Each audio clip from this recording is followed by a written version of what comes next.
alors que partout dans le monde, des peuples essaient de grands regroupements, parce que c'est apparemment dans des grands regroupements qu'on trouve des moyens économiques, des moyens politiques, des moyens sociaux qui permettent au peuple d'exister. On continue d'entendre en Afrique des questions d'ivoirité dont on est sorti à peine. Et désormais, la question de la congolité. Bonjour, professeur Chanda. Bonjour. Professeur Chanda, je vais partir d'une déclaration de Kwame Nkrumah. L'Afrique doit s'unir sous peine de périr. Où en est-on avec le panafricanisme? Commençons par là. Merci. Et puisque vous commencez par citer Kwame Nkrumah,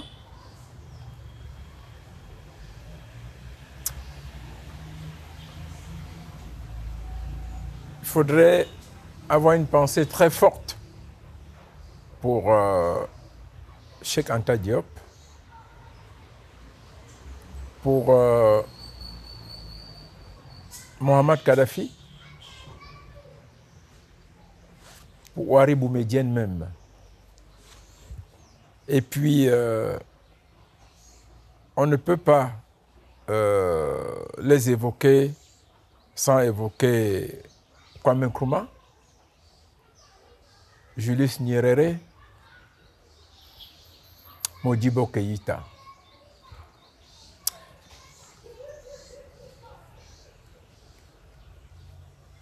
Le sujet est important, il est même crucial. Poser la question de savoir où est-ce que nous en sommes, c'est s'interroger sur ce que nous sommes dans le monde qui s'étale devant nous, dans la confrontation des nations, des valeurs, des cultures et des grands ensembles d'un point de vue anthropologique, géopolitique et géostratégique.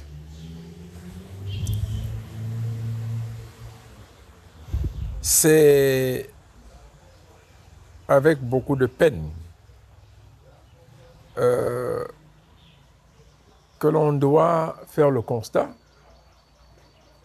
de l'échec ou de la faillite des principales tentatives ou initiatives de construction de grands ensembles en Afrique. L'Organisation des États, l'Afrique de l'Est, qui était un modèle, elle avait même une compagnie aérienne, est morte. Tous les projets au niveau du Maghreb sont tombés dans l'eau.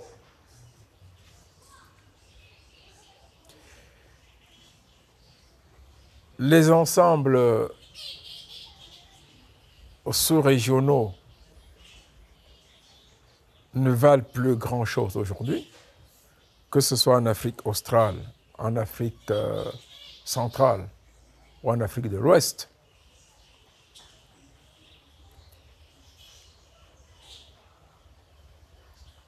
La construction à l'échelle de tout le continent d'entités géopolitiques viables,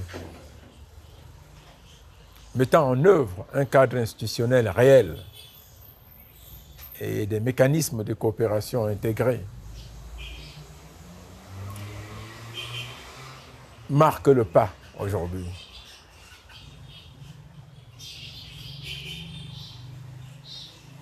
L'idée même et le principe d'une Union africaine demeure à parfaire au-delà de la démonstration institutionnelle que représente l'actuelle organisation dont le siège est à Addis Abeba.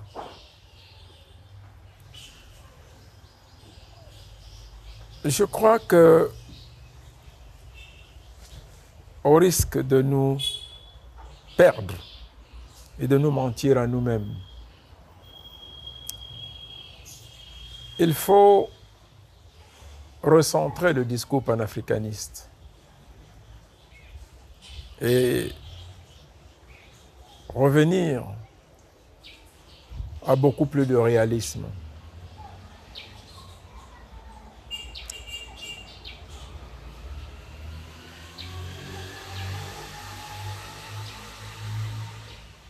Il y a tout un art de la perfection de la pensée et de l'action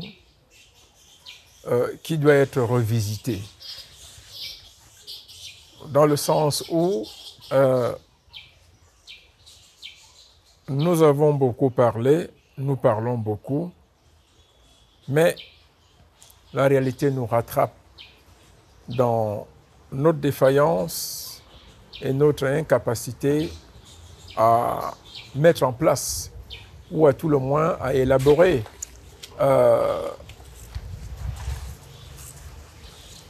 les mécanismes préalables à une construction à l'échelle continentale.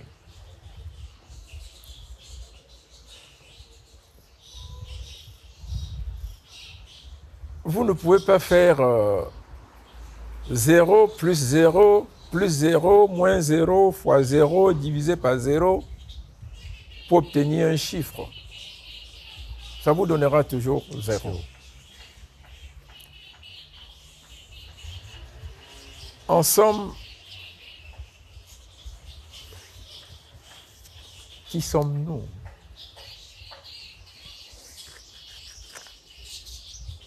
Comment définit-on, analyse-t-on, évalue-t-on et caractérise-t-on les entités nationales issues de la colonisation qui aspirent aujourd'hui à jouer un rôle global dans un ensemble géopolitique unifié, à qui on pourrait donner un nom: les États-Unis d'Afrique, l'État fédéral d'Afrique, ainsi de suite. Vous savez, il faut une constellation qualitative pour aboutir à un ensemble lui-même qualitatif, opérationnel, fonctionnel et probant sur le plan institutionnel. Nous avons refusé jusqu'ici de voir cette réalité simple et évidente, selon laquelle, si nous ne réalisons pas des révolutions de gouvernance à l'intérieur des entités nationales, il nous sera très difficile de réaliser un cadre institutionnel global à l'échelle du continent. Ça me paraît fondamental. Kadhafi n'est pas mort d'abord du fait des Occidentaux, Sankara non plus, Lumumba non plus, Robert Oumiobe non plus. On peut continuer si vous voulez, la liste est longue. Ils sont morts de l'échec de réalisation de rapports de force à l'intérieur des cadres nationaux qui constituaient le préalable à une expression globale à l'échelle continentale.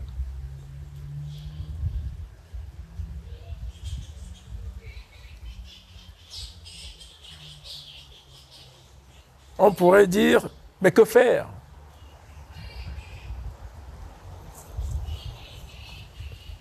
Je peux vous renvoyer à mon ouvrage « Espoir et désespoir des nations ».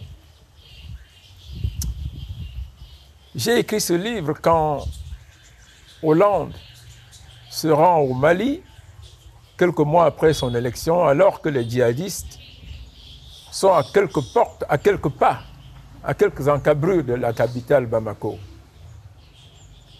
Les Maliens sortent dans la rue et célèbrent avec des drapeaux français.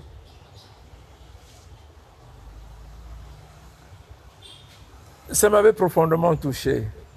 Pour ça, je rappelle quelque chose. C'est que c'est le jour où, pendant sa présidence, il a dit que c'est le meilleur jour de sa vie politique. C'est ce qu'il a dit. Oui.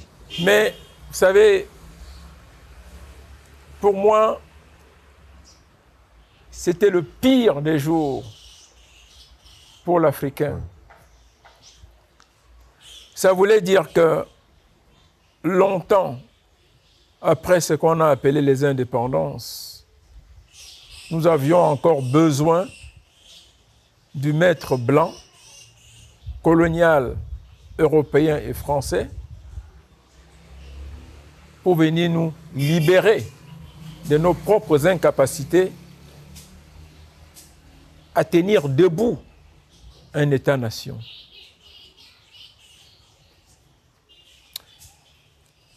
Je n'ai jamais été aussi choqué et profondément choqué dès son départ du Mali. J'ai commencé à écrire ce livre, Espoir et désespoir des nations. J'y ai investi beaucoup de sentiments. Pourquoi ?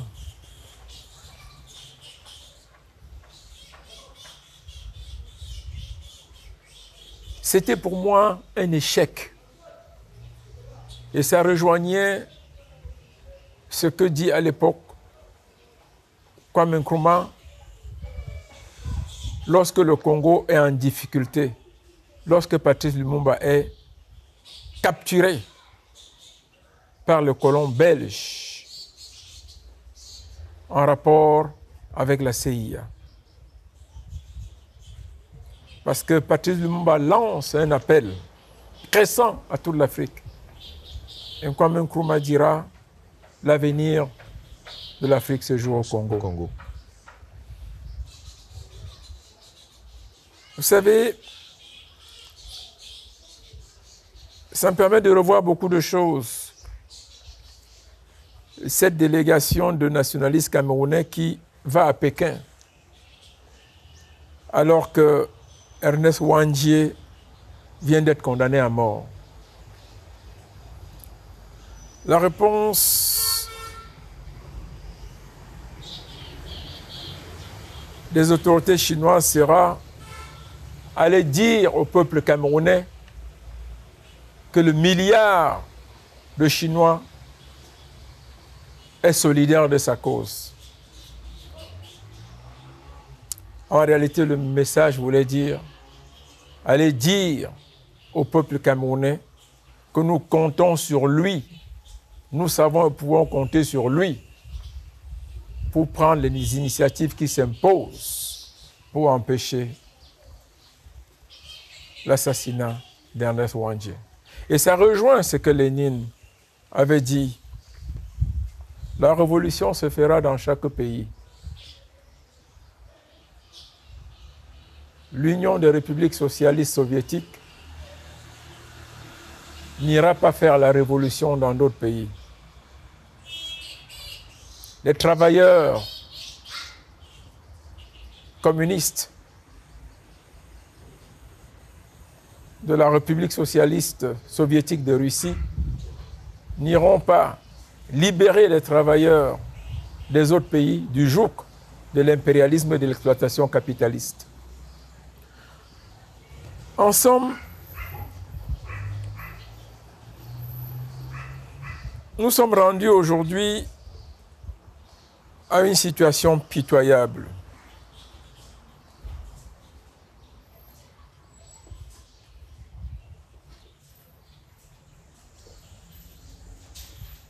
Nous contemplons avec passivité le Congo démocratique, après tous les drames que ce pays a vécu. Nous le contemplons en train de plonger dans ce que la Côte d'Ivoire a été en 2011.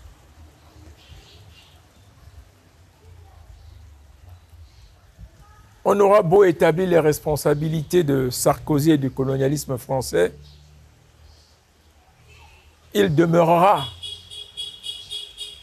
la réalité indiscutable que Gbagbo est le premier responsable de la crise électorale de 2011.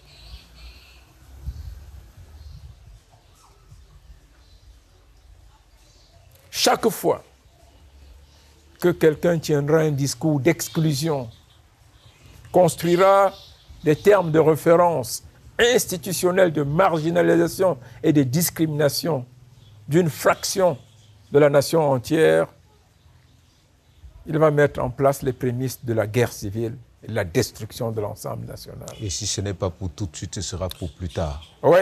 Professeur Chanda, entre 90, nous avons eu 94, le Rwanda. Nous avons eu dans les années 2000 la question de l'ivoirité en Côte d'Ivoire.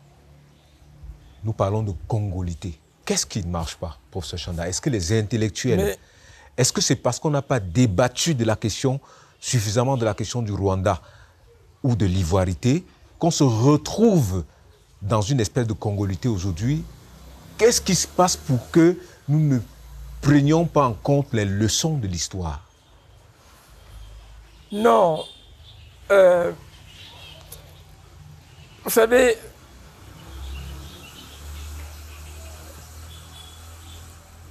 je crois qu'il y a, au-delà de la vanité d'une intelligentsia africaine qui brandit beaucoup de parchemins,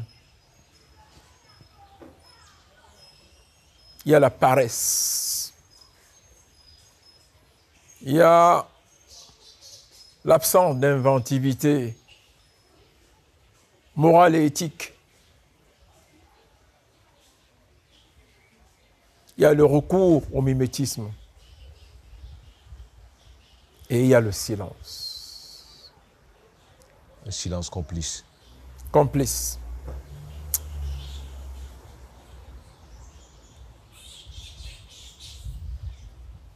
Chaque fois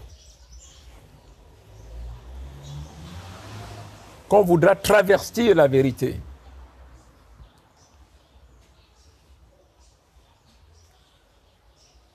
chaque fois qu'on voudra transformer le pouvoir en trésor patrimonial, on va tuer le génie. Et on va fracturer l'ensemble. Je suis très amusé parce que je suis Camerounais et les discours que j'entends depuis un certain temps m'attristent.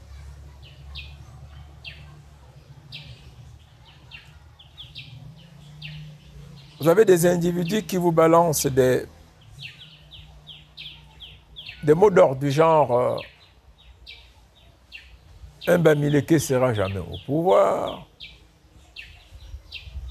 un nordiste ne peut plus revenir au pouvoir, un Betty, un Ekan ne peut pas remplacer Paul Biya. Voilà ce qui les préoccupe. Personne n'a une pensée globale de la nation. Personne ne s'interroge sur les conséquences réelles d'un discours qui se cristallise uniquement sur l'idée et le principe de la gestion du pouvoir et non sur le développement des droits et les libertés de l'individu.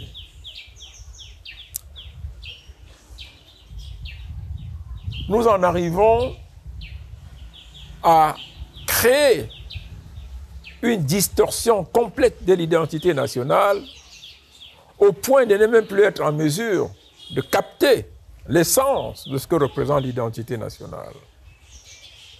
Le corollaire global est bien évidemment le refus d'admettre la diversité, le refus d'admettre la construction d'une nationalité arc-en-ciel d'un point de vue performant et objectif, d'un point de vue matériel et juridique.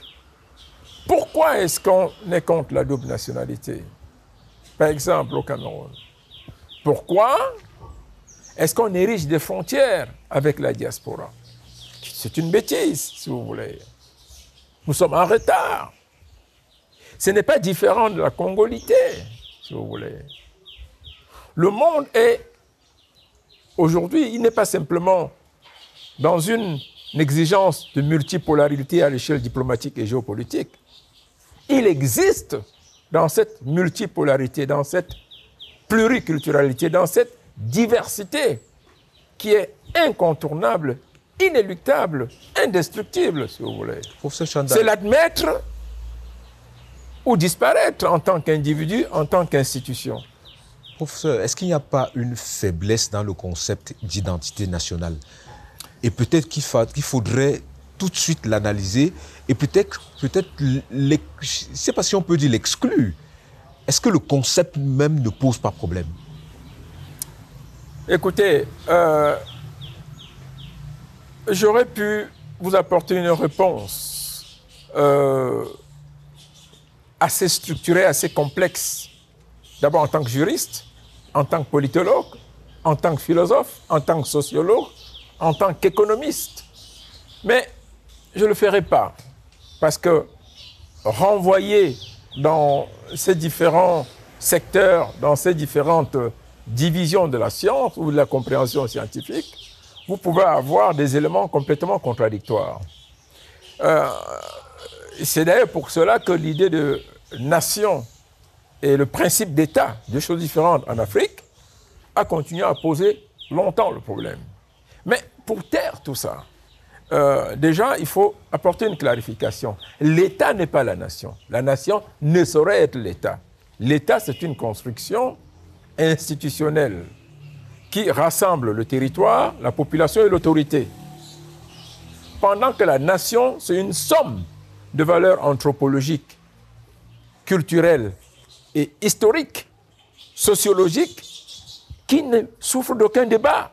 On peut débattre de l'État, on ne peut pas, de l'existence de l'État, on ne peut pas débattre de l'existence d'une nation, si vous voulez. Donc, l'État fédère les nations dans une entité, dans une aire géographique précise. Voilà la nuance. Et il va aller plus loin. Dans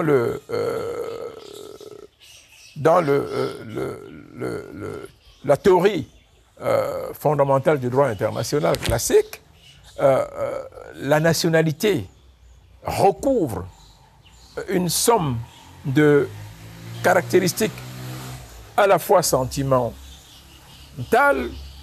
philosophiques, culturelles et anthropologiques. D'ailleurs, on a fini par déterminer, à partir d'une jurisprudence importante, l'affaire Nottebohm, que les États sont libres, en réalité, de déterminer qui est leur citoyen, qui est leur national, si vous voulez. Voilà où on en vient. Un État peut dire Sanda Tomé n'est plus camerounais ou n'est pas camerounais. Il va dire Sanda Tomé ne connaît pas le Ndolé,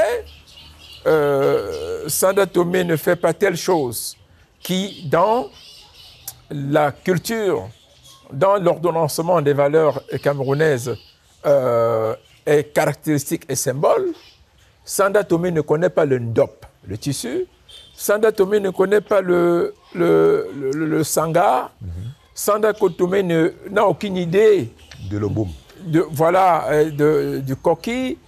Sanda Tomé n'a aucune idée du couscous de maïs avec la sauce gombo ou avec la sauce de légumes et la viande boucanée à l'est et dans le mbam.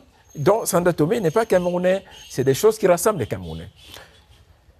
Et à partir de là, je suis d'accord avec vous. Il y a toute une réflexion importante à mener. Mais laissez-la de côté pour l'instant, parce qu'on va rentrer dans un débat d'intellectuels.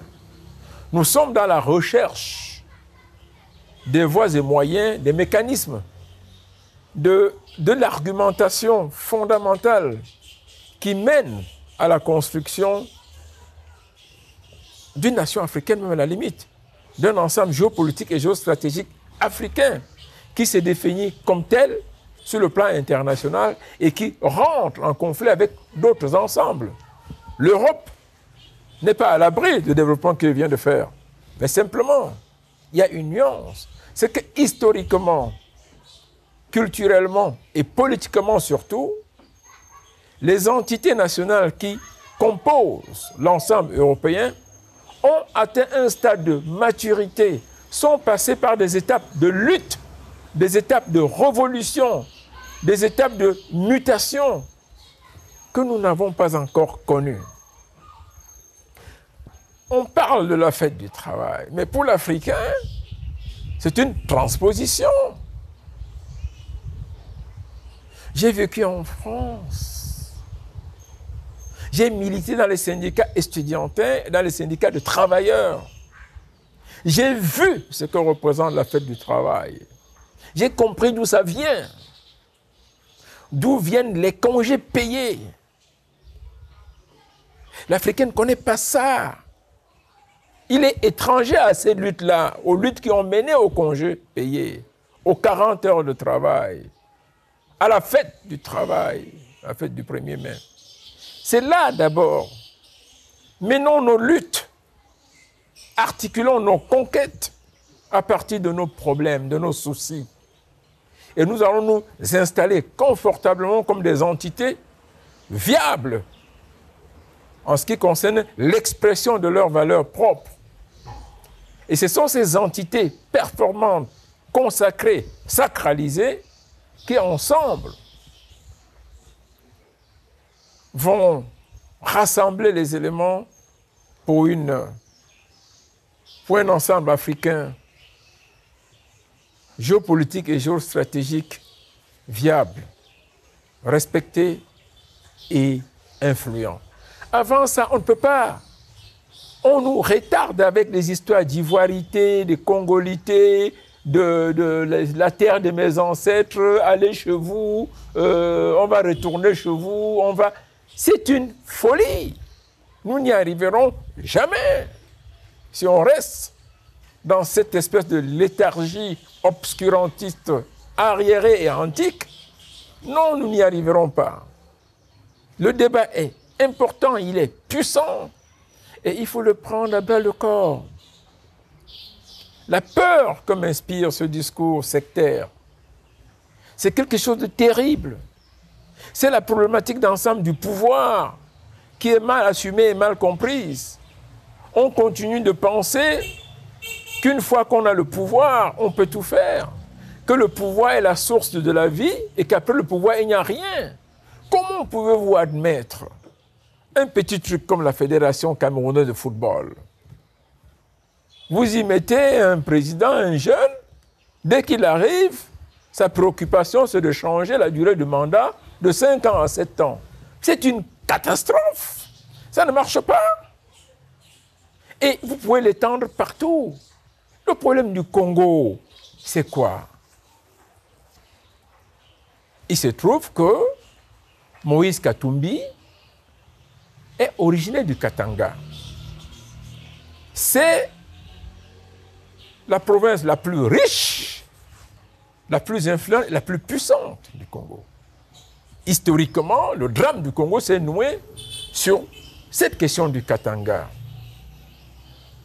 Et que manifestement, Moïse Katumbi, c'est un métis. C'est un homme accompli, c'est un homme riche, c'est un homme influent. C'est le patron de l'équipe le tout-puissant Mazembe, dont on ne raconte plus les lauriers sur le plan continental et même mondial. Et à Kinshasa, du coup, s'il est candidat, c'est un problème. Il n'y a plus aucune garantie que le fils de Tshisekedi, l'actuel président, soit assuré de sa réélection. Quelle réélection d'ailleurs? Dans un contexte où le précédent, Kabila, avait profité de la crise électorale en Côte d'Ivoire, parce qu'il ne faut pas oublier, le Congo avait un système électoral pour l'élection présidentielle à 2 tours. Déjà que Kabila est élu, il est même nommé, pas élu, par les Occidentaux qui voulaient éviter Bemba, qui était beaucoup plus nationaliste, plus influent et plus charismatique. Kabila est pratiquement nommé. Il est nommé parce que les Occidentaux, à l'époque, ont contribué à travers le Rwanda à chasser Mobutu et à installer un pouvoir qui leur était acquis.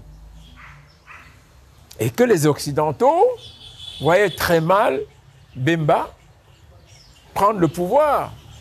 Conséquence, on organise son arrestation et son transfert à la fameuse Cour pénale internationale. Une connerie, cette affaire-là. Et aujourd'hui, on se rend compte du chemin qui est un chemin tortueux. Alors, on profite à l'époque et on dit ah, mais tiens,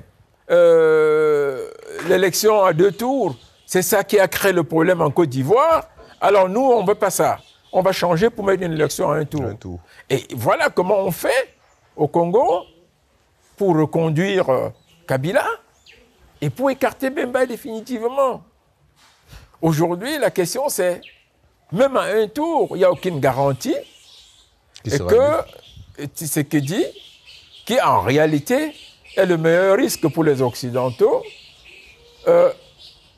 soit reconduit.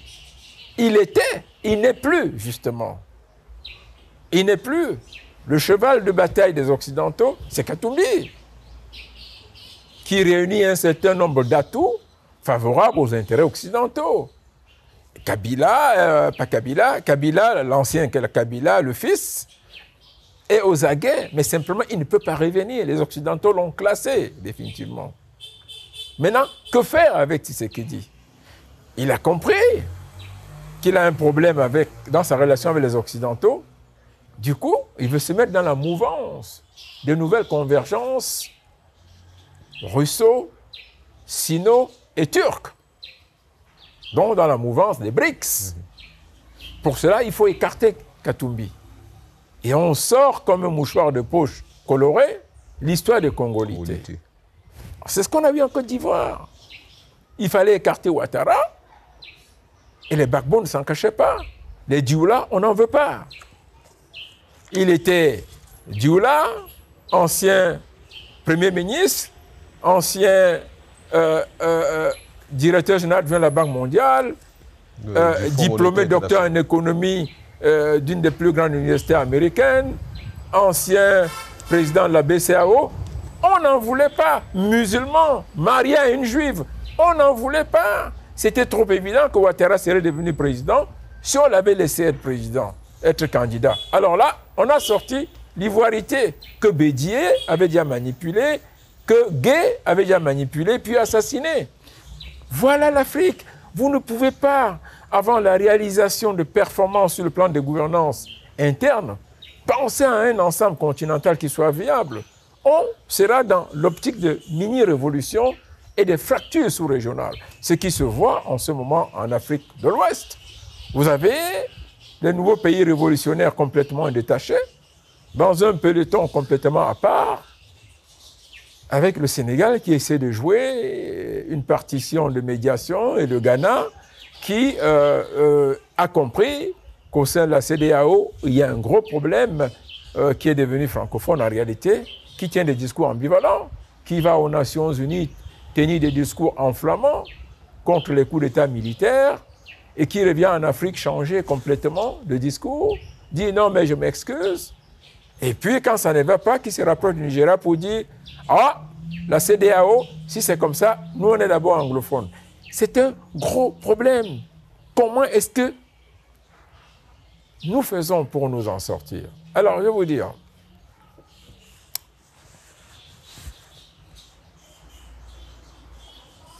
D'abord, il y a une véritable guerre qu'il faut mener à l'intérieur de l'intelligentsia. Moi, cette guerre, je la mène contre l'intelligentsia opportuniste, feignante et paresseuse. Prévaricatrice aussi. Vous ne pouvez pas, aujourd'hui dans le contexte africain, être un intellectuel valable avec des idées solides si vous n'avez pas une assise matérielle. Et cette assise matérielle doit être dégagée de toute saleté. Je veux dire, si vous prenez Sanda Tomé et que derrière toute la pléiade de publications, vous avez des histoires de marchés non exécutés, de liaison avec tel ou tel homme politique sale, ça ne marche pas. vous ne rassurez rien du tout. Si vous avez des professeurs d'université dont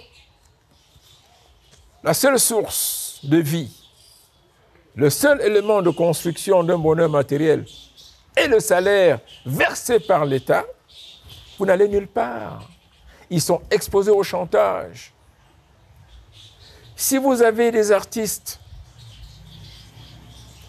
qui sont absolument rendus à attendre de petits cachets du gouvernement ou de concerts aléatoires pour exprimer leurs idées, pour produire de la pensée révolutionnaire dans leurs actes et leurs écrits, vous n'allez nulle part. Il y a un gros problème. Il faut commencer par réunir, rassembler les moyens de sortir de la pauvreté pour ensuite devenir des acteurs à l'intérieur des États-nations révolutionnaires réellement. Et à partir de là, être en mesure de transformer ces États en des entités nationales susceptibles d'être respectées, d'être valorisées, avant de penser à un cadre géopolitique global. Sinon, c'est complètement impossible. On n'y arrivera pas. Professeur Chanda, faut-il une constitution africaine?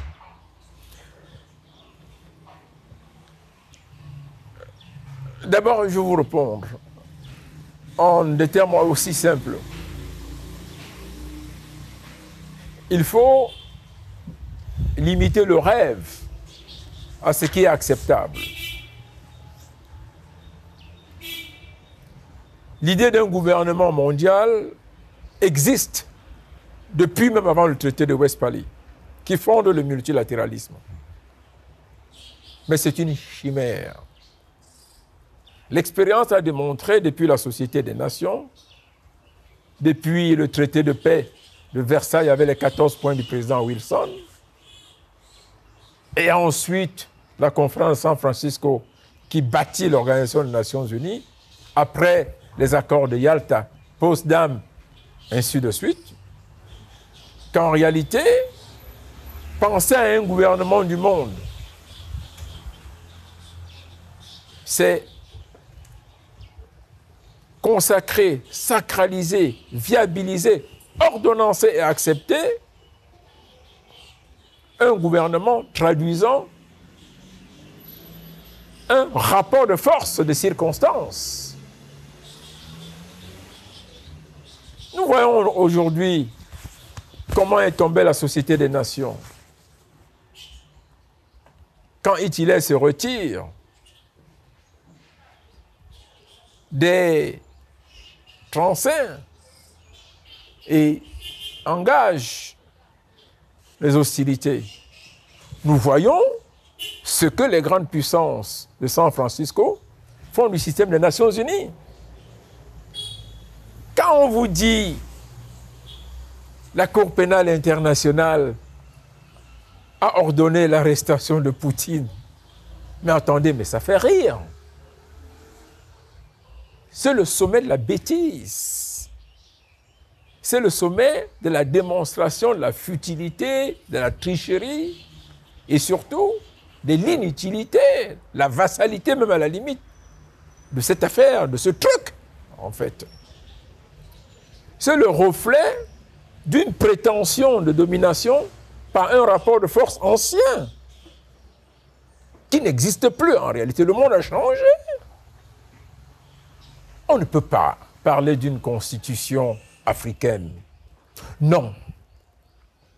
On peut envisager un cadre institutionnel qui met en œuvre des canons de tolérance dans l'action collective des États-nations africains.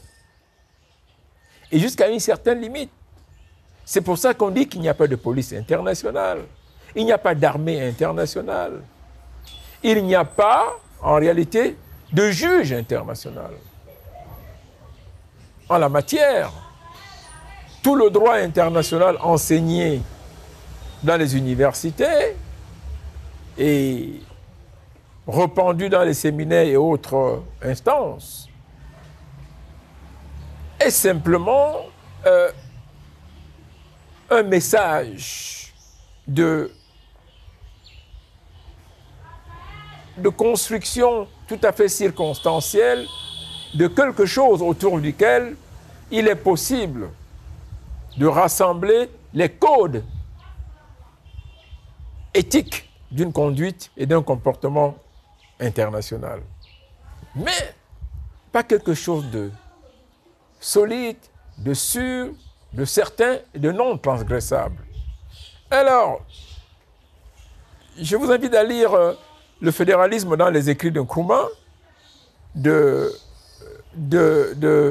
Cheikh Anta Diop, et beaucoup plus récemment même d'ailleurs de quelqu'un comme Michel Sinjoun Pokam au Cameroun. Ce n'est pas la panacée, si vous voulez. C'est un peu, quand on parle du socialisme et du communisme, le rêve d'une société égalitaire à partir de la base qui organiserait une juste redistribution des richesses, une juste compensation, une juste jouissance, un juste bénéfice de l'effort de tous, de la richesse de l'ensemble national. C'est un rêve. Mais d'un point de vue de la réflexion géopolitique et géostratégique, aujourd'hui, il est vrai, il est indispensable que l'on pense à construire des mécanismes de régulation qui s'imposent à tout le monde dans un contexte précis. Il peut être africain, il peut être européen. L'Union européenne, c'est quoi en réalité? L'Union européenne, c'est une organisation fondée sur un ordonnancement de plusieurs directives. Dans tel secteur, dans tel secteur, dans tel domaine, ainsi de suite.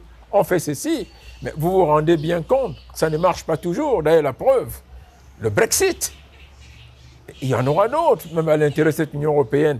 Elle était en train d'être fracturée, d'être fracassée. Et même l'OTAN était en train d'être fracassée, déstructurée complètement. La guerre d'Ukraine est venue leur redonner un semblant d'union, d'unité, mais avec des limites précises. Alors, à propos de l'Afrique, ce qui choque et inquiète, c'est le retard dans les développements de perfectionnement pour les gouvernances à l'échelle des nations, des États-nations. Tout le frein est là, si vous voulez. Vous vous posez la question aujourd'hui, quand est-ce que la Centrafrique sera stable un jour? Quand est-ce que le Tchad sera stable un jour? Quand est-ce que le Mali sera stable? Et vous pouvez multiplier, si vous voulez. La déception est grande. On a tendance à dire il y a une vraie malédiction, si vous voulez. Je le dis souvent, Alpha Condé a été mon professeur à Paris. Et quand j'arrive d'ailleurs en France pour la première fois, pour commencer mes études, j'arrive en août, et en octobre, il y a le congrès de la Fédération des étudiants d'Afrique noire en France, la FEANF. J'ai la chance d'habiter à l'Arizona Université d'Antony, et le congrès se tient là-bas, dans la salle des actes. Et à la tribune, il y a Alpha Condé et 10 autres qui composent le bureau. Un discours tellement dur, tellement panafricaniste. Et par la suite, regardez ce qu'il va faire comme président. Il ne veut plus quitter. Il veut rester à vie. Regardez la suite.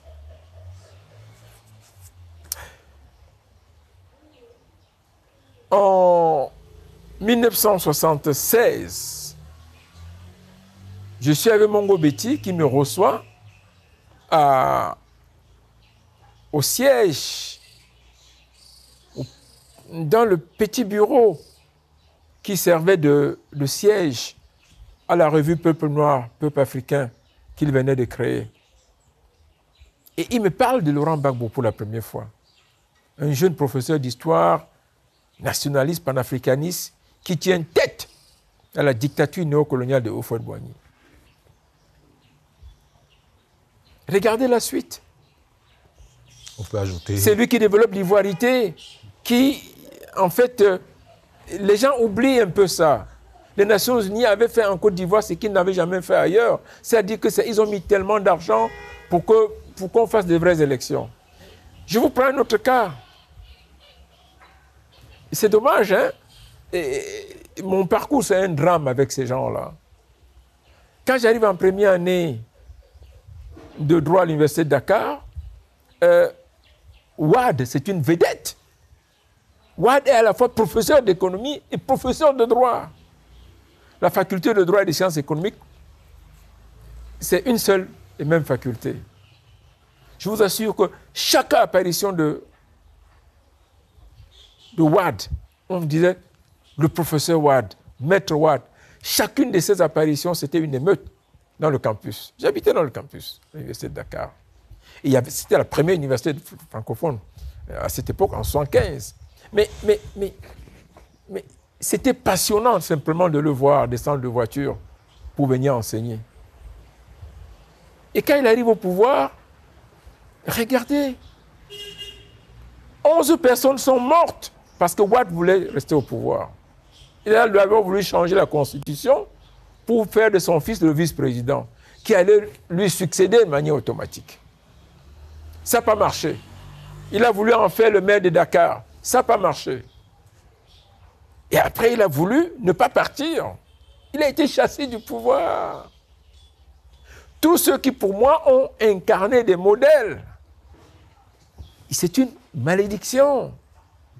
Pour ça, vous permettez que j'en rajoute. Macky Sall, qui est au pouvoir, était dans les rues pour demander à Wade de partir parce qu'il ne pouvait pas changer la Constitution. On sait ce qu'il en est aujourd'hui. Écoutez, c'est un véritable drame. Mais je vous dire quand même, la monarchie a duré combien de temps en France? En Europe même, des siècles.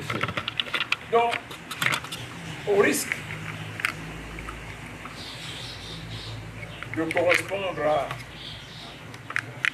ce qu'on dit de nous, des prédateurs, il faut laisser à l'histoire le temps d'amener les Africains à une construction de maturité et le reste se fera. Il n'y a pas de société immuable ou de société figée. Je revoyais une image de Manu Dibango qui ridiculisait ce discours de « allez chez vous ou je suis chez moi ». Et il disait « nous sommes tous sur la terre, c'est chez nous, on quittera la terre.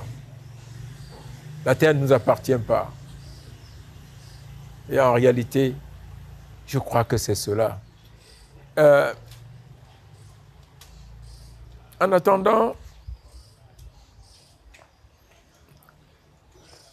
je vais renvoyer à une image importante. J'ai la souvenance d'un Africain rentré en Afrique et qui occupait une fonction importante. Il est revenu à Paris en mission et il nous a trouvés dans un célèbre café à la principale rue de l'Université de la Sorbonne, la rue Soufflot. Le café s'appelait le Café Le Maheu. Quelqu'un qui était assis là, traité de corrompu, d'intellectuel comprador et tout. Et il a dit, votre révolution se limite à votre tasse de café ici. Vous parlez d'une Afrique que vous ne connaissez plus et que vous avez quittée. La révolution, ce n'est pas cela. Venez sur place en Afrique, nous allons faire la révolution ensemble.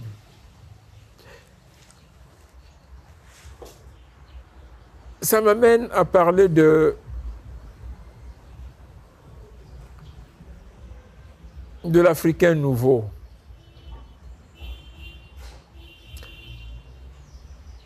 J'ai beaucoup de mal à accepter ces gens qui passent leur temps sur les plateaux de télévision et que vous vous retrouvez au quartier assis dans les bars, les histoires que vous entendez sur eux vous donnent la chair de poule.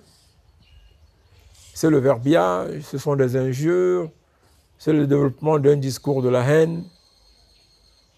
Ça s'arrête là.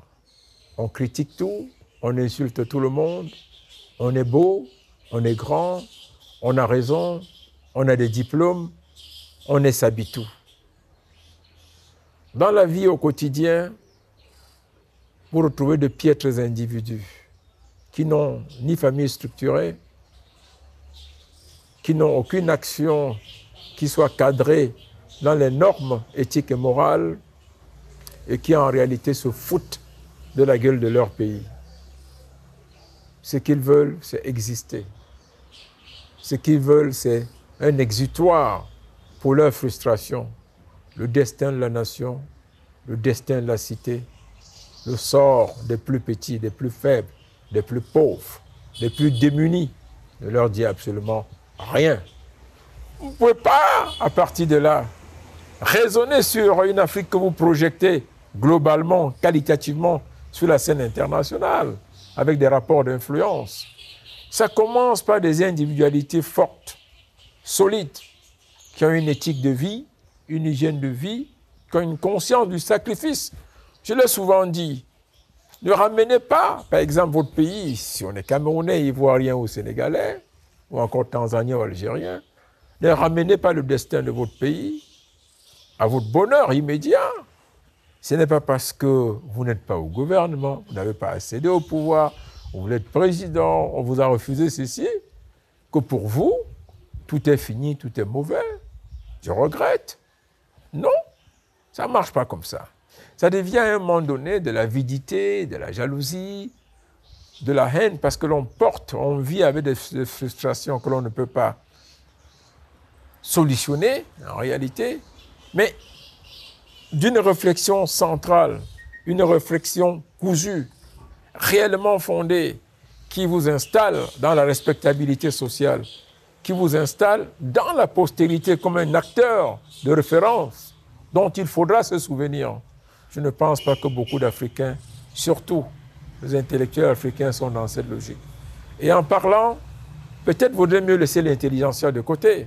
On en parle beaucoup parce que c'est quand même une frange de la société, de citoyens qui ont une compréhension, une maîtrise des canons de la science, si vous voulez, des équations fondamentales qui permettent de comprendre, d'expliquer les grands phénomènes sociaux, les grandes mutations sociopolitiques et diplomatiques.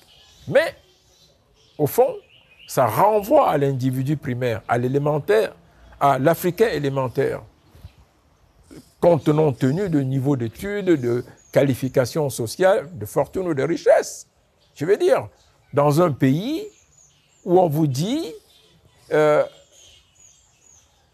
y a un drame dans tel quartier, il y a quelque chose qui se produit, et vous n'avez pas le sentiment qu'il y a une espèce de clameur populaire, sans dire rien à personne, c'est qu'il y a un problème.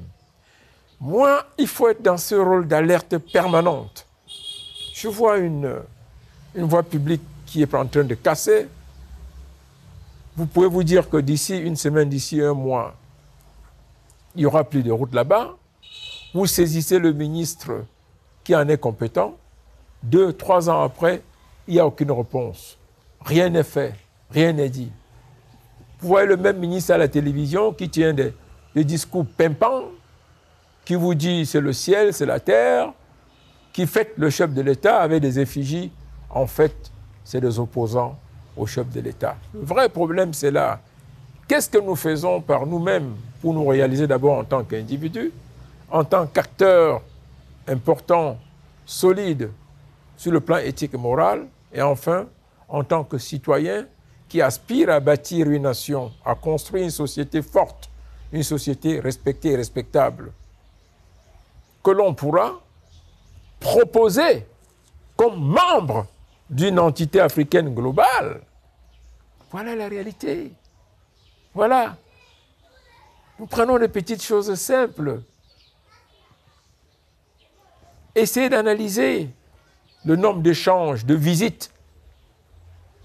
Moi, quand j'étais tout petit, je me souviens, à l'école primaire ou au collège, c'était très régulièrement que les chefs d'État africains se rendaient visite. Ça n'existe plus aujourd'hui. C'est rare. Pourquoi? En une année, Macron a pratiquement visité tous les pays européens. En une année, il n'y a pas un président africain qui a visité 3 autres pays africains. C'est rare. Il y a un gros problème. L'Afrique demeure une constellation de gros villages, d'entités familiales isolées, d'entités familiales égoïstes, qui n'aspirent absolument pas à générer un grand ensemble géopolitique et géostratégique. À qui ou pour qui on pourrait parler de constitution? Je pense que c'est déjà ça. Ne nous trompons pas, c'est parce qu'on parle d'une Union européenne qu'on va parler d'une Union africaine. Nous sommes loin et très loin. Et les histoires que vous appelez congolité, ivoirité ou camerounité, d'une certaine manière, parce qu'on reparle de villages ici, procèdent vraiment, j'ai peur,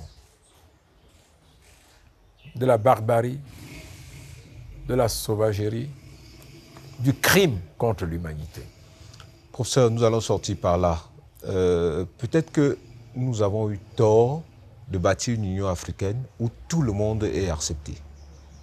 Est-ce que vous avez déjà imaginé une Union africaine construite par 5 pays et qui se laisse intégrer par les autres pays en fonction de leurs compétences, en fonction de ce qu'ils peuvent apporter? Est-ce que ce modèle n'est pas le modèle qu'on doit suivre?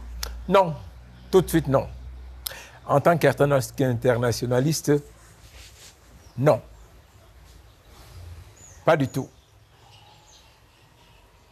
Il faut souvent calibrer le raisonnement. Non. Vous vous souvenez, pendant les villes mortes au Cameroun, ceux qui disaient qu'on pouvait laisser une partie du Cameroun dans le désordre et construire un État limité à 3 régions.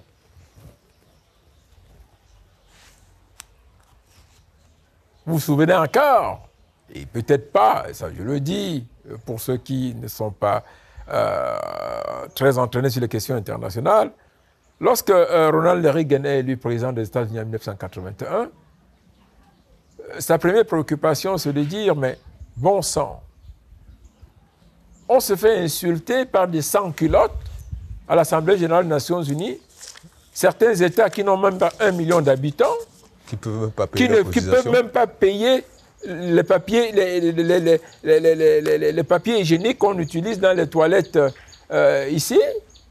Ils ne versent rien en termes de contribution. Ils viennent s'asseoir ici pour insulter les États-Unis. En plus, on dit, c'est one man, one vote. One state, one vote. Ah non, ça ne tient pas la route. Il faut penser, et il avait dit, ça, c'est ce qu'on pourrait appeler des micro-États. On peut renvoyer à d'autres thématiques ou caractérisations sur le plan diplomatique, l'empire du mal, les États voyous, ainsi de suite, qu'il fallait exclure, qu'il faut exclure. Mais ça ramenait à dire, on va faire une Nations Unies à 2 ou à 3 vitesses, en fonction de critères de sélection discriminatoire, qu'il faudra prédéterminer et définir. Qui le fera? Les Nations Unies? Non. Pas globalement, qui le fera? Les grandes puissances? Non. Qui le fera? Un État? Les États-Unis? Et pourquoi? Parce qu'ils sont puissants, ils sont riches, ils sont forts, ils sont dominateurs. Mais non, on ne serait plus dans les Nations Unies, on ne serait plus dans la dimension universelle de rassemblement des peuples du monde. On ne serait plus dans une conception solidaire, compassionnelle et universelle de la vision que l'on projette de l'humanité. Non.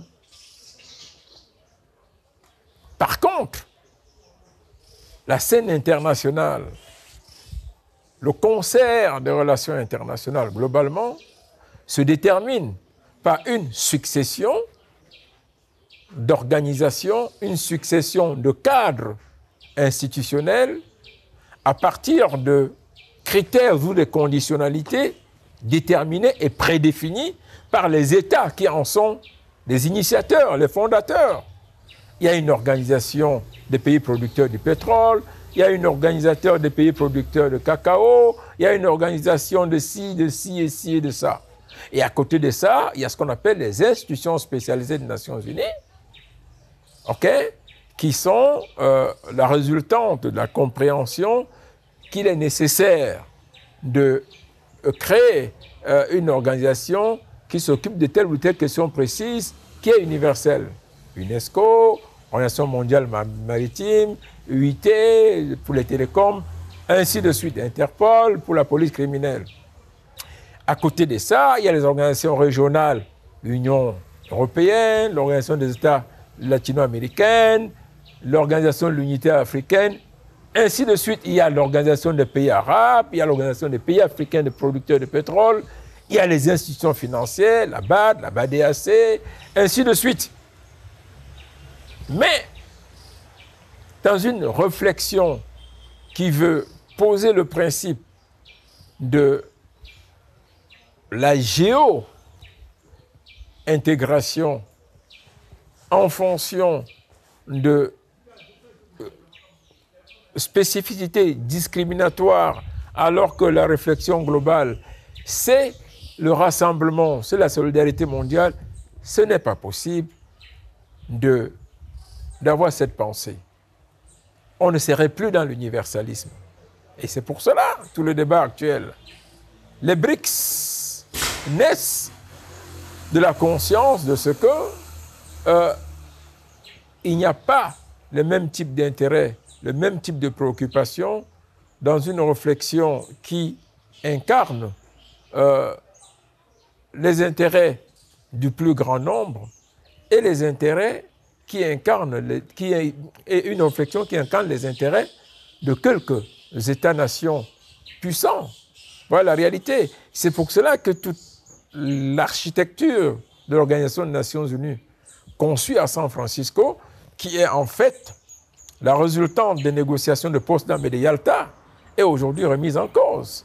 On s'est dit, le Conseil de sécurité, pourquoi faire, si vous voulez? Si à la limite, on peut avoir des freins lorsqu'il y a des actions importantes. Et même là, ça n'a pas tout été le cas.